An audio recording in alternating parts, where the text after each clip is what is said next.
आंदोलनजीवी हैं। मैं उनको क्या कहूं, मैं उन लोगों को क्या कहूं जो लगातार चंदा लेने निकल जाते हैं? क्या वो चंदा जीवी संगठन के लोग नहीं हैं?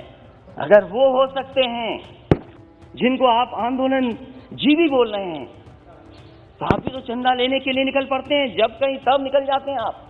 क्या आप चंदा जीवी नहीं है? केवल इतना चाहते हैं, जब ये सरकार कह रही हम किसानों के लिए कानून बना करके लाएं, अगर किसान उन कानून को नहीं स्वीकार कर रही है तो सरकार क्यों नहीं कानूनों को वापस लेती है? सभापति महोदय, मैं आपका बहुत धन्यवाद देना चाहता हूं कि आपने मुझे भारत के राष्ट्रपति जी के भाषण पर बोलने का मौका दिया है। मुझसे पहले इस देश के बहुत ही सीनियर नेता और जम्मू कश्मीर के कई बार मुख्यमंत्री रहे, उन्होंने बहुत ही भावनात्मक बातें कही और इतनी इमोशनल बातें कही उन्होंने। वो हमारे भारत की पहचान है। हमारे भारत की यही पहचान है कि हम गंगा जमुनी तहजीब के साथ मिलकर के रहते हैं। हमारी जो तहजीब है वो मिली जुली तहजीब है। हम सदियों से एक साथ रहे हैं मिलकर के। ये हमारे भारत की पहचान है। और अगर इससे किसी को खतरा पैदा होता है या इसको कोई तोड़ने का काम करता है, वो राजनीतिक लाभ लेने के लिए तोड़ने का काम करता है। सभापति महोदय, जब मैं खड़ा होता हूं तो कोई न कोई शेर जरूर पढ़ता है, 2 लाइनें जरूर पढ़ता है।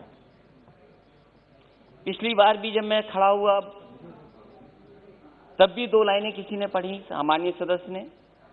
सभापति महोदय, आज भी मैं खड़ा हो रहा था, उससे पहले 2 लाइनें बोली गईं। मैं उन 2 लाइनों के आगे अपनी 2 लाइनें जोड़ देता हूं और वही देश की राजनीति है। वही रास्ता जो आज सत्ता में लोग हैं उन्होंने अपनाया हुआ है। मैं उनके साथ अपनी 2 लाइनें जोड़ता हूं कि जब तक पिछला कर्तव्य लोग समझ पाए, जब तक पिछला कर्तव्य लोग समझ पाए, एक तमाशा और खड़ा कर देता हूं।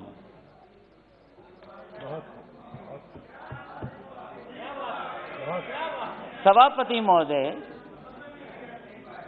ये जो हमारे सामने सत्ता में बैठे हैं वो समझ गए हैं। और बात मैं इसलिए भी कहता हूं, कल मैंने सुना कि एमएसपी था, एमएसपी है, एमएसपी रहेगा। ये केवल भाषण में है, जमीन पर नहीं है, किसान को नहीं मिल रहा।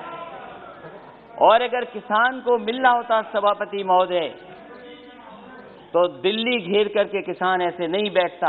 और ये जो किसान बैठे हैं, मैं उनको बधाई देता हूं। इन किसानों ने न केवल 2, 3, 4 स्टेट बल्कि पूरे देश के किसानों को जगाने का काम किया। मैं जिस प्रदेश से आता हूं सभापति महोदय,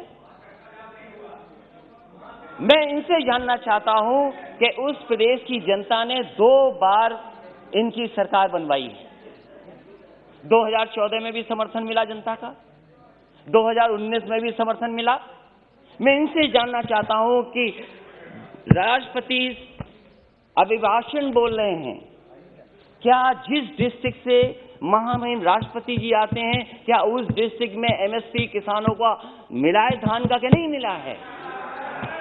और जो लोग जो ये कह रहे हैं कि एमएसपी था, एमएसपी है, एमएसपी रहेगा, मैं उनसे जानना चाहता हूं, माननीय सदस्य से पूछना चाहता हूं कि बताएं जहां से वो चुन करके आते हैं, उस जिले में किसानों को धान का एमएसपी मिला है कि नहीं मिला है? इनके बोलने से मिल गया, लेकिन मुझे खुशी है सभापति महोदय, ये जो बोल रहे हैं, ये जो बोल रहे हैं, ये देश सुन रहा है, किसान देख रहा है। जहां के राष्ट्रपति महोदय हैं उसके बगल का क्षेत्र हमारा है। न एमएसपी धान का मिला, न एमएसपी मक्के का मिला। और मैं तो कहता हूं माननीय सदस्यों से, आप तो सपना ये देख रहे हो, न जाने कितने साल सरकार में रहोगे, कितना बड़ा सपना देख रहे हो आप। और क्या आप जिनके नेतृत्व में चुनाव लड़े उनको सत्य नहीं बताना चाहते? आप अपने क्षेत्र में जाओ, क्या आपको एमएसपी दिला पाए हो किसी किसान को? तो बताओ हमें आप। और जहां तक केवल राष्ट्रपति महोदय, प्रधानमंत्री, वही नहीं, देश के डिफेंस मिनिस्टर भी वहीं से आते हैं। बताओ क्या मिला एमएसपी धान का? उसके बाद केवल यही नहीं है, न जाने कितने गवर्नर उत्तर प्रदेश से बनकर के दूसरे प्रदेश में बैठे हैं। क्या वो गवर्नर साहब अपने गांव में जाकर के नहीं पूछते, जिले में नहीं जानकारी करते कि एमएसपी मिल रहा है कि नहीं मिल रहा उनको धान को? और मैं सभापति महोदय आपसे कहना चाहता हूं, ये भारतीय जनता पार्टी का नारा था कि हम किसानों की आय दोगुनी कर देंगे, और राष्ट्रपति महोदय के भाषण में भी लिखा है कि मेरी सरकार आज न सिर्फ एमएसपी पर रिकॉर्ड मात्रा में खरीद कर रही है, बल्कि खरीद केंद्रों की संख्या भी बढ़ा रही है। कहां खरीद केंद्र बने थे उत्तर प्रदेश में? मुझे खुशी है सरकार इन प्रयासों को, हमारे किसान अपने परिश्रम से और बढ़ा रहे हैं, और खाद्यान्न रिकॉर्ड, जहां पर से राष्ट्रपति आते हो, प्रधानमंत्री आते हो, डिफेंस मिनिस्टर आते हो, गवर्नर आते हो, सरकार बनवाई हो, उस प्रदेश में एमएसपी नहीं मिल रही। और क्या व्यवहार रहा है आपके, क्या व्यवहार रहा किसान, क्या व्यवहार है आपका, क्या व्यवहार रहा किसानों का? अब भारत के इतिहास में आएगा तो बताइएगा, भारत के इतिहास तो बताइएगा, प्लीज सब बताइएगा। भारत के इतिहास में ऐसा व्यवहार किसानों के साथ कभी नहीं हुआ सभापति महोदय। क्या क्या नहीं कहा गया किसान लोगों को, क्या नहीं कहा गया, अपमानित किया गया, और वो दिल्ली आकर के अपनी बात ना कर दें। प्लीज माननीय मंत्री जी कुछ कहना चाहते हैं। जी सर, मुझे एक बहुत विनम्र आग्रह करना है आपके विचारार्थ। राष्ट्रपति जी के अभिभाषण पर धन्यवाद का एक चर्चा चल रही है सर। राष्ट्रपति जी की एक परंपरा होती है, प्रधानमंत्री, गवर्नर सबके लिए कह रहे हैं, लेकिन राष्ट्रपति जी के जिले में एमएसपी मिला कि नहीं मिला, ये एक बार आप परंपरा को देख लें। इस तरह का संदर्भ मेरे 20 साल के संसदीय अनुभव में नहीं होता है। जी जी, वो भी मुख्यमंत्री रहे। आपने इंगित किया है, देख लेंगे। नहीं, मैं सभापति मंत्री जी ने ये राष्ट्रपति का संदर्भ नहीं ले सकते हैं। सभापति महोदय के संदर्भ में अगर ये सभापति महोदय अगर ये कोई संदर्भ में नहीं आए, लेकिन कम से कम हम जाने तो सही। ओके ओके, देख लेंगे, ओके ओके, देख लेंगे लिखा है। कंटिन्यू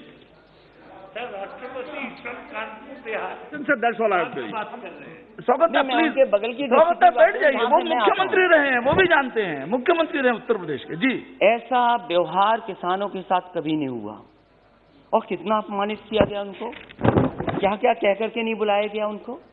और ये जो तीनों कानून है वो केवल इतना चाहते हैं, जब ये सरकार कह रही हम किसानों के लिए कानून बना करके लाएं, अगर किसान उन कानून को नहीं स्वीकार कर रही है तो सरकार क्यों नहीं कानूनों को वापस लेती है? जिनके लिए ये कानून बना है, जिनके लिए कानून बना है, वो कानून नहीं चाहते हैं, तो सरकार को आखिरकार कौन रोक रहा है?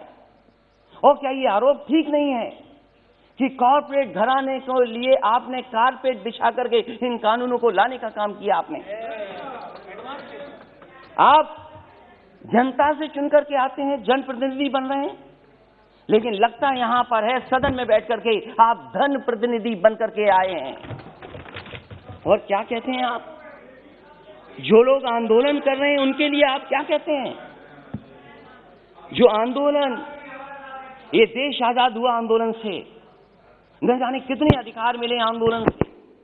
वोट डालने का महिलाओं का अधिकार आंदोलन से मिला, न जाने कितने आंदोलनों से नेता निकले बन करके। राष्ट्रपिता महात्मा गांधी देश के बने क्योंकि आंदोलन लड़े, आंदोलन में खड़े हुए, न केवल अफ्रीका, दुनिया, बल्कि भारत जैसे देश को आजादी दिलाई उन्होंने। उस आंदोलन के बारे में क्या कहा जा रहा है कि आंदोलन जीवी हैं। मैं उनको क्या कहूं, मैं उन लोगों को क्या कहूं जो लगातार चंदा लेने निकल जाते हैं? क्या वो चंदा जीवी संगठन के लोग नहीं हैं? अगर वो हो सकते हैं जिनको आप आंदोलन जीवी बोल रहे हैं, तो आप भी तो चंदा लेने के लिए निकल पड़ते हैं, जब कहीं तब निकल जाते हैं आप। क्या आप चंदा जीवी नहीं है? और फिर आप कहते हो कि मंडी मॉडर्नाइज करेंगे, मंडी मॉडर्नाइज करेंगे, मंडी मॉडर्नाइज। अब बोलते रहिए आप। मैं सभापति महोदय मैं कहना चाहता हूं, मैंने पढ़ा कि हम मंडी को मॉडर्नाइज करेंगे, इंफ्रास्ट्रक्चर बनाएंगे। देश में सबसे बेहतरीन अगर एक्सप्रेस वे कहीं बना तो उत्तर प्रदेश में समाजवादी सरकार ने बनाया। और मैंने हमेशा कहा ये शहरों को जोड़ने के साथ साथ गांव को जोड़ता है। जहां शहरों की अर्थव्यवस्था को बेहतर करेगा वहीं गांव की अर्थव्यवस्था को भी बेहतर बनाएगा। इसलिए उसके आसपास मैंने मंडियां बनाई। मैंने आलू की मंडी बनाई कन्नौज, फर्रुखाबाद, कानपुर देहात के आसपास के लोगों के लिए। एक मैनपुरी, इटावा और आसपास के लोगों के लिए अनाज की मंडी बनाई। अरे बाबा रामदेव जी से बहुत योगा सीखते हैं ये लोग। उन्हें भी मैंने 500 एकड़ जमीन दी एक मंडी बनाने के लिए। आम की मंडी बनाई। मैं इनसे जानना चाहता हूं, लाखों करोड़ों रुपए इन्होंने मंडियों के इंफ्रास्ट्रक्चर के लिए दिए थे, वो पैसा कहां चला गया? जितनी ईंट लगाई थी समाजवादी सरकार में उससे आगे मंडियां नहीं बढ़ पाई, वहीं का वहीं काम रुका हुआ है। और फिर अभी प्रधानमंत्री जी गए थे। हमारा प्रदेश तो बहुत अच्छा प्रदेश है। अगर बड़ी चीज दिल्ली से बिके तो हमारे मुख्यमंत्री छोटी चीजें बेच देते हैं। समाजवादी सरकार में बना समाजवादी पूर्वांचल एक्सप्रेस वे जो बलिया गाजीपुर को जोड़ता है और आगे बिहार से लेकर के आगे लोगों को मदद करेगा। अलाइनमेंट समाजवादी सरकार का, लैंड एक्विजिशन समाजवादी सरकार की, और जो व्यवस्था दी थी मंडियों के लिए। मैं जानना चाहता हूं कि आखिरकार मंडियां क्यों नहीं बन रही उसके किनारे? क्यों नहीं मंडियां बन रही? और जहां तक मंडियां क्यों नहीं बन रही? गाजीपुर में मंडी बननी थी, आजमगढ़ में मंडी बननी थी, सुल्तानपुर मंडी बननी थी। और जहां तक अपराध की बात कर रहे हैं सभापति महोदय, देश का पहला मुख्यमंत्री होगा जिसने अपने मुकदमे वापस ले लिए। मुझे बताए कोई मुख्यमंत्री जिसने वापस लिए हो मुकदमे अपने। और फिर अपराध की बात कर रहे हो, ठोको नीति चल रही है, जिसको चाहो उसको ठोक दो। और कानून व्यवस्था की बात करोगे, महिलाओं की बात करोगे। मेरी माता जी बैठी हैं, महिलाओं पे बहुत चिंतित रहती हो। जाओ क्या हालत है उत्तर प्रदेश में माताओं बहनों की, और अपने आंकड़े निकाल करके देखो क्या आंकड़े हैं।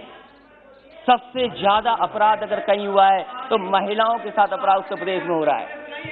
तो इसलिए सभापति महोदय मैं कहना चाहता हूं, राष्ट्रपति जी के विभाजन पर बोलिए ना। सभापति महोदय दूध की भी बात हुई, दूध की बात हुई। बैठिए कुछ। सभापति महोदय दूध की भी बात हुई। प्लीज बैठ जाइए। मैं इनसे जानना चाहता हूं, उत्तर प्रदेश सरकार ने जब समाजवादी सरकार थी तो गुजरात का अमूल प्लांट वहां लगाए, 5-5 लाख लीटर के 2 प्रोक्योरमेंट के प्लांट लगे। मदर डेयरी का प्लांट लगा, प्रोक्योरमेंट बढ़ा, प्रोडक्शन बढ़ा। 4 साल गुजर गए, एक नया प्लांट मिल का नहीं लग पाया।